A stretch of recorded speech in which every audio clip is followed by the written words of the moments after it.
I always have been excited about fuel additives, and you will find a lot of videos on different fuel additives and their chemistry that I have been sharing on this channel. A couple of years back, fuel additives were just an option where you might have used them to keep your fuel system clean or for better combustion in high compression ratio engines. But in the last decade, a lot has changed in the automotive industry, where emission norms have rapidly gone stricter and even fuels have gone through a transition. Petrol or gasoline now comes blended with ethanol, and as time passes, we get to see the rise of ethanol percentage in gasoline. Of course, ethanol has its own environmental benefits, but when it comes to technical performance and long-term service, apart from higher octane number, ethanol isn't as alluring as it is pictured. To start with, ethanol has got a noticeably lower calorific value than petrol, and it impacts the performance, efficiency, and of course how the engine should be tuned. I guess I am moving away from the topic of this video.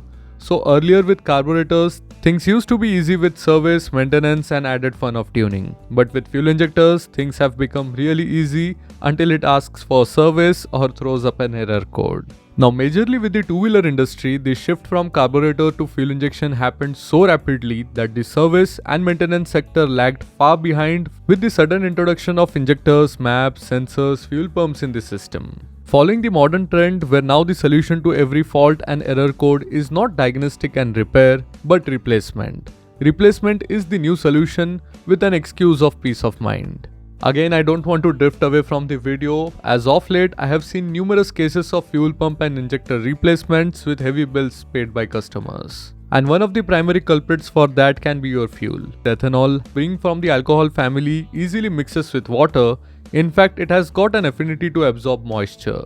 This is a completely different case from petrol, which is immiscible in water. Now that moisture is carried throughout the system, and over the time the fuel system develops deposits and sometimes shows up corrosion related problems. One of the easy and cost-effective solution for this is to use good fuel additives. Most good fuel additives that mentions cleaning properties will have deposit control additives and surfactants that will keep your fuel system clean and free from these clogging problems.